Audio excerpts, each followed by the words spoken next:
Hey guys, I'm Davey Wavy, and I get messages all the time from people asking whether they are gay or trans. So my friend Kelly and I are going to show you the difference between sexual orientation and gender identity based on our experiences, but keep in mind, even though what we're about to share is true for us, it may not be true for you, and we definitely don't speak for the entire gay or trans populations. But before we do that, today's video is made possible by Best Fiends, because I'm addicted and I'm only gonna feel better if you are addicted too. In a nutshell, Best Fiends is a free puzzle adventure game where you collect and upgrade characters by matching same colored objects to defeat slugs. And yes, I am a grown-ass man defeating slugs and going on awesome character quests, but just you wait. Pro tip, you can connect to Facebook and compete with your friends through new leaderboards, but I'm on level 124 and counting, so good luck. Download the game for free using the link in the description box below, and if you download now, you'll get $4.99 worth of gold and diamonds for free if you make it to level 10. And without further ado, let's play Am I Gay or Am I Trans? Alright, so probably the easiest way to know that you're gay is if you follow me on Instagram.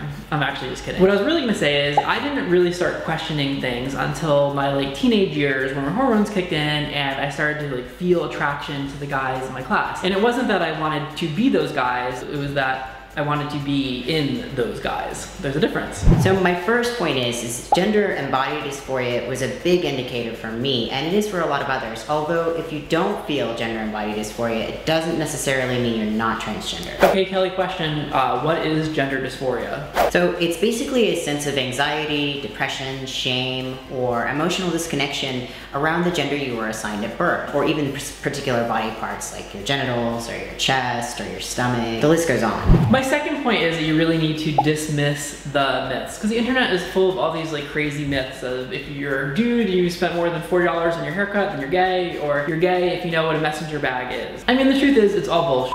And my last haircut cost me $17, and I am gayer than a unicorn wearing a rainbow cape with a butt plug up its ass.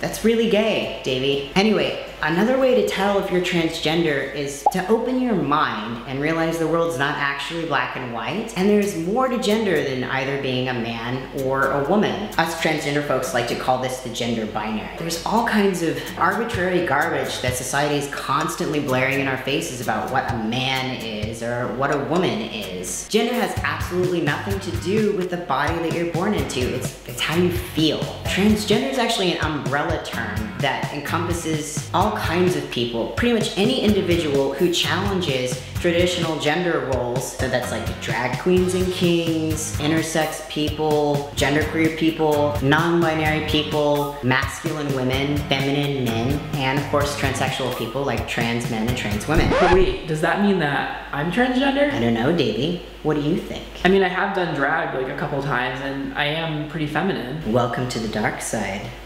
Well anyway, okay, so how else can you tell that you're gay? I mean, really at some level you just have to gather the evidence. You think about your thoughts, your emotions, and your behaviors. Who do you fantasize about? Who do you have a crush on? When you masturbate, do you do it to guys or girls or both? I mean, you really just have to take a step back, look at that evidence and Judge Judy that shit. Back to being transgender.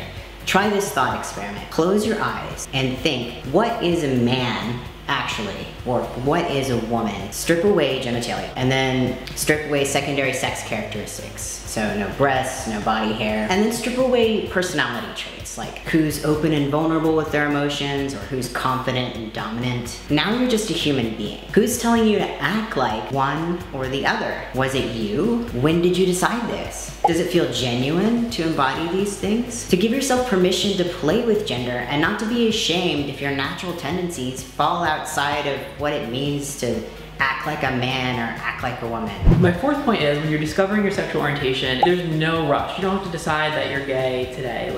Gay is not going anywhere, I can promise you. And keep in mind, there's tons of obstacles that people encounter when it comes to the development or the expression of their sexual orientation. That can be what their friends or family might think about them, or what their religion has taught them, or even what it means to be gay or bisexual in a world that doesn't always treat people as equals. So take your time, explore, discover. And really, your sexual orientation, whatever it is a gift, so take time to enjoy it. So 3 things. Be fearless. Love yourself. And as Rilke says, be patient towards all that is unsolved in your heart and learn to love the questions themselves. So I talked about knowing if you're gay. And I talked about knowing if you're trans. But if you're really, really, really lucky, you could be both. I happen to be transgender man and I'm queer. It's not always one or the other. You could be both. So a big thank you to Kelly for being a part of this video and talking about this, and a huge thank you to the Roaming Gender YouTube channel for helping to facilitate all of this. And a big shout out to my people at the Austin Queer Yoga Collective. We're a nonprofit group that helps to decolonize yoga and wellness for the LGBTQIA+